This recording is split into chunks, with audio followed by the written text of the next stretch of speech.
Senua's Saga, Hellblade 2 has finally been released. After being unveiled alongside the Xbox Series X at the Video Game Awards more than 4 years ago, Ninja Theory heavily invested in their studio and its motion capture tech in order to bring to life their vision, sparing no expense. Does the game live up to the expectations of being the first true next-gen Unreal Engine 5 experience? Let's find out. This man, his kin killed yours.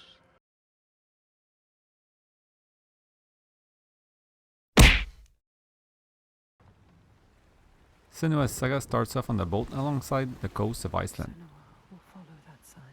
As fate would have it, they find themselves shipwrecked, and the storm of Senua manages to escape her slavers, even taking the master captive.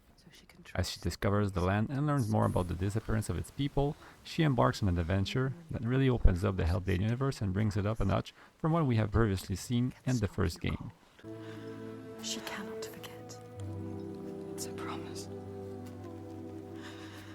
It feels as if something is being built upon for a potential sequel, as the game also ends on an open note.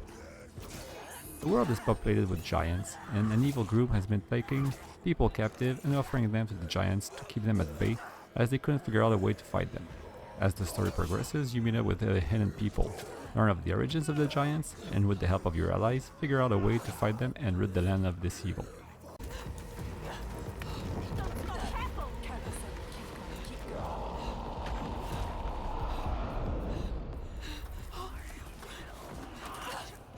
As you travel from grayish beaches to beautiful forests, orange and yellowish landscapes, sunsets, storms, deep caves, you really feel like you want to take your time and really take in the sights, as the game really manages to bring Iceland to life in a photorealistic manner unlike anything ever seen before.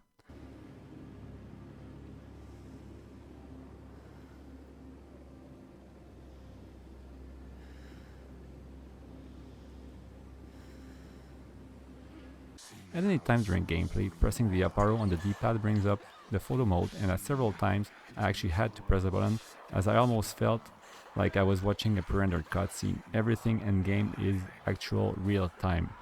There is some trickery, and moving around reveals a lot of the effects are done when going around with the photo mode. For example, when you look at the fire effects, a lot of them are simply 2D fire videos superposed on top of the models, but the effect is incredible and it really brings to life the visuals in a coherent manner.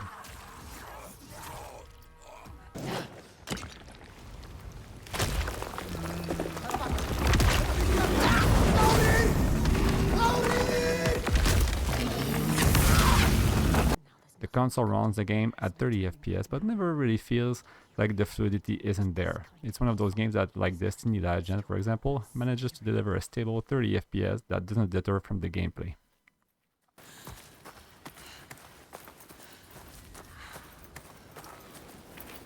Sound-wise, the developers have mentioned that the game should be played with headphones, and boys were they right. Unlike other games, Uncharted comes to mind, where the characters keep talking about where they're going and what they're doing, something that always feels off, as people in real life don't really do that kind of stuff, you know? But at least in our case, Senua has a mind of her own, and the voices inside her head talk to her constantly, and the voices will come from the left side, the right side, behind you, and the headphones, along with Dolby Atmos, really give you a weird sense of discomfort and insanity that I hadn't felt before in the game. You can tell a lot of effort was put by the audio department. Same goes for the music, lots of percussions and chants bring this dark world to life. Just to die among strangers. You! Why did you come back? Did you think you had left me behind? All of the elements in this game, which is really dark if you couldn't tell by my review, make me feel like Ninja Theory has the understandings and know-how to make a good horror game. Hellblade 2 is a very dark experience, definitely not for the faint of heart, and it brings at times a heart-pounding experience.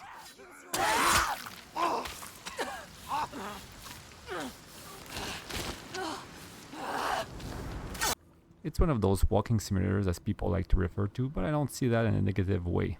Everything in this game is coherent, isn't there for a reason. There are no filler enemies between locations, no side quests that don't serve any purpose, no empty worlds. It's a very linear experience, masterfully crafted, and every aspect of the game, including the fights and puzzles, are there to serve the storytelling. It's a game that clocks in at 7 to 8 hours if you take the time to really take in the experience and find all of the collectibles. While it's not really long, again, I don't see this as a negative, as everything in this game serves its purpose and you don't come out feeling let down on the other side. Ninja Theory stayed with the formula of the first game when it came to gameplay and instead focused their work on Unreal Engine 5, on motion capture, on crafting every single element and scanning all of those objects to bring them inside the game, and all of those elements, along with the cast, is what pushed the game to new levels. I do believe Ninja Theory wanted to redefine what game storytelling meant, and instead of aiming in all directions and possibly disappointing everyone, they focused on specific elements to be masters at them instead of being masters of none. For a smaller studio, I think it was a wise decision, as there is very little to fault here.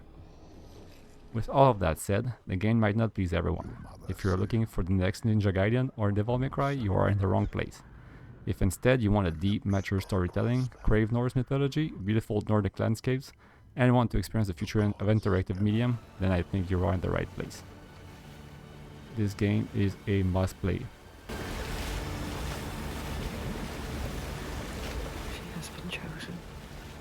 Fargrimr saw it. The part of her she keeps hidden, pushed down, covered with silence. Fargrimr saw that too, no matter how much she tries to hide it from the world.